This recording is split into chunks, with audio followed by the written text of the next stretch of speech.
un de nos confrères. Je ne parle pas de ceux qui sont en prison et dont j'ai déjà longuement parlé et je ne vais pas me fatiguer d'en parler. Mais je vais féliciter un aîné qui aujourd'hui s'est marié, même si c'est de façon clandestine. Il s'appelle Blaise Pascal Talla. Il est le patron de Jeune Afrique Économie et depuis de très très longues années, il fait dans ce qu'on peut dire la presse, mais une presse que moi particulièrement, peut-être je n'encouragerai jamais. La presse d'argent, la presse ventriloque, la presse où on se fait des amis avec ceux qui sont au pouvoir et particulièrement des dictateurs qui maintiennent les peuples africains sous leur dictature et sous leur férule. J'adresse donc mes félicitations néanmoins à Blaise Pascal Talla qui est parti s'unir à une des filles de Victor Fosso, Nikki Love, comme on l'appelle, celle même qui vient de prendre la place de son père décédé.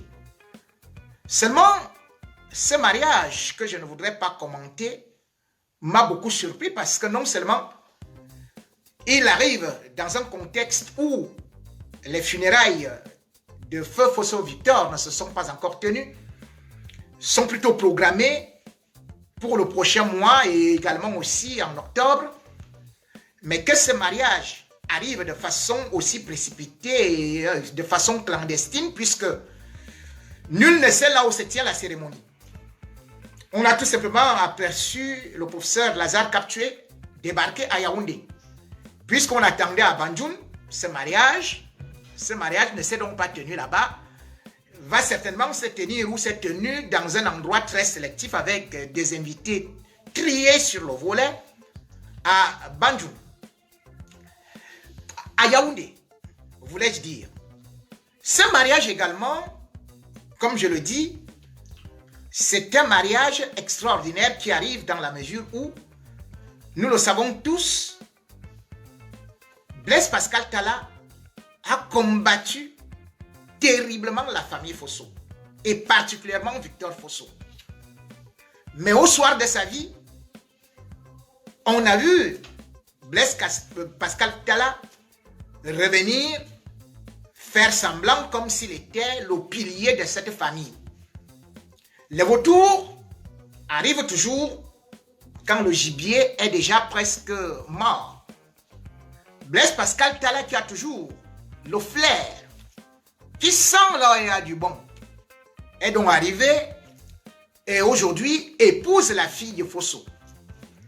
Nous leur souhaitons beaucoup de bonheur, tout au moins pour cette union qui peut ressembler à une union sacrée où chacun voudrait protéger ses intérêts. Les intérêts, pourquoi est-ce que j'en parle?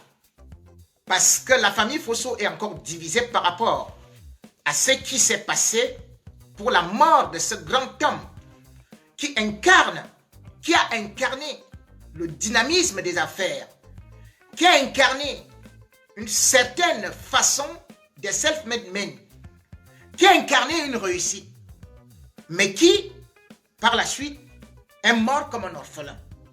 On ne devrait pas l'oublier. Tout ce qui nous a été raconté n'était que fausseté, imagination, manipulation, orchestrée par Dame Djita. C'est maintenant, après l'enterrement, qu'on découvre que Fosso Victor, qui a eu tant d'enfants, tant de femmes, est mort seul, abandonné dans un hôpital et qu'il a failli être incinéré. C'est au moment où l'hôpital a contacté l'ambassade du Cameroun à Paris que l'ambassadeur Nguini a donc dit que ce n'était pas n'importe qui qu'il fallait garder la dépouille. Je ne voudrais pas blesser votre pudeur. Je ne voudrais pas blesser vos sensibilités.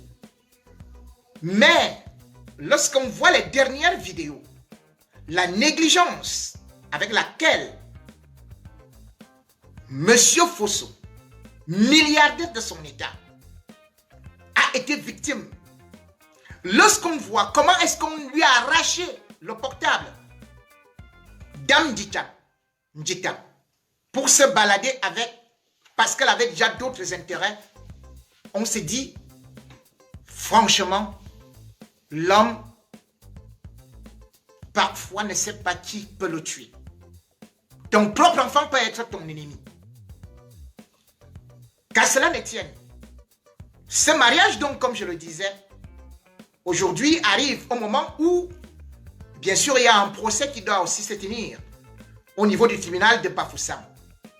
Toujours concernant la famille Fosso, où on se déchire maintenant par rapport aux héritiers, avec Julienne Fosso qui a porté plainte et qui revendique que ce soit ses enfants qui soient héritiers.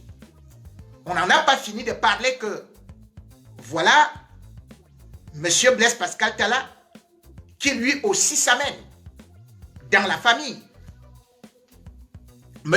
Blaise Pascal Talla, est-ce que j'ai toujours appelé des arrivistes ou sans confrères? Mais faut-il encourager le journalisme qui se base sur la ligne éditoriale des Greffins, de Pantin, de Larbin? Faut-il encourager ceux qui devraient être nos aînés, qui devraient être notre lumière, notre chemin, mais qui malheureusement ont fait que le journalisme au Cameroun, loin des sentiers tracés par Pius Ndiaye, soit exemplaire? Si aujourd'hui on parle de Gombo au Cameroun, si aujourd'hui les journalistes sont prêts à déchiqueter des gens, juste parce qu'ils veulent quelque chose, si aujourd'hui les journalistes soutiennent le pouvoir, c'est parce que, justement, Blaise Pascal Talla a contribué à ce journalisme-là.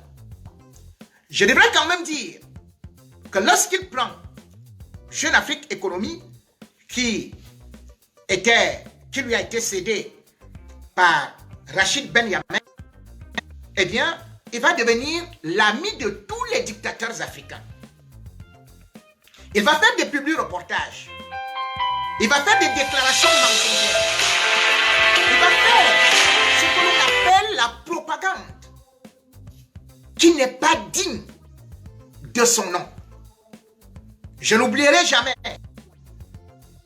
17.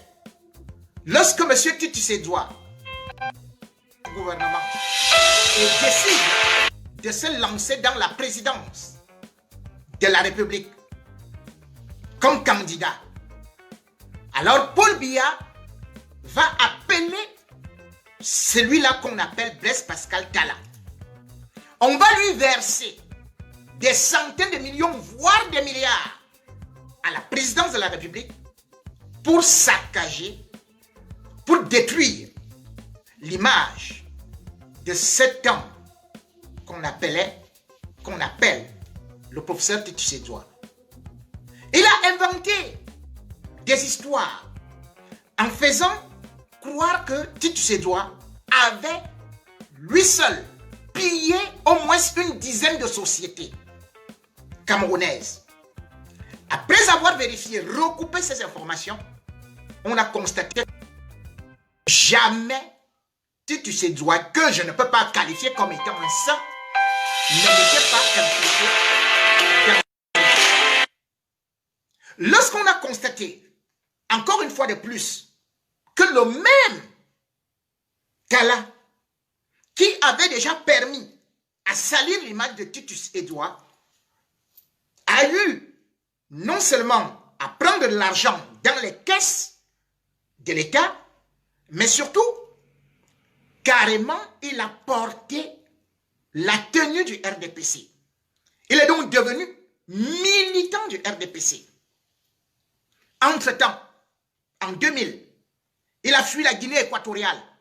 Il est venu se réfugier au Cameroun pour une histoire de 2 milliards avec Obiangema, en disant qu'il avait fait un public reportage là-bas et qu'on avait envoyé des mercenaires le tuer, l'assassiner. Je n'oublierai jamais qu'en août 2018, Alors que la communauté internationale, le peuple camerounais, la jeunesse demandait, et même les chefs d'État, les anciens chefs d'État demandaient à Biya de prendre son repos. C'est bien Blaise Pascal Talla qui a été le premier à faire une série d'articles dans son journal pour vanter le régime Biya. Et lorsque Biya a déclaré sa candidature, c'est encore le même Blaise Pascal Talla qui s'est aligné derrière lui. Il a fait 2 hors-série. Entre-temps, pendant que le peuple camerounais n'avait rien à manger, Blaise Pascal Talla qui habite un palais digne d'une présidence de la République, puisque pour entrer chez lui, il faut franchir 4 barrières. Il est parti prendre 642 millions dans les caisses de l'État du Cameroun, en disant, oui, c'était pour des publi-reportages. Et quand on lui demande de payer seulement les 97 millions qu'il fallait reverser comme impôt, il est encore parti porter plainte et l'État du Cameroun lui a versé en mars 2019 100 millions encore. Voilà donc ce Blaise Pascal Talla. Voilà des journalistes qui font et défendent des gens. Voilà des journalistes qui ont détruit notre profession. Voilà des journalistes que je n'accepterai jamais honorer comme Blaise Pascal Talla. Parce que vivre aux dépens de l'État, vivre en racontant du mensonge, en créant ce qu'on appelle des feux de chou, être malhonnête, ne pas regarder le sang qui coule à gauche et à droite, mais s'exposer avec des dictateurs. C'est ça le journalisme? C'est pas le journalisme que j'aime. Tout comme également, j'aimerais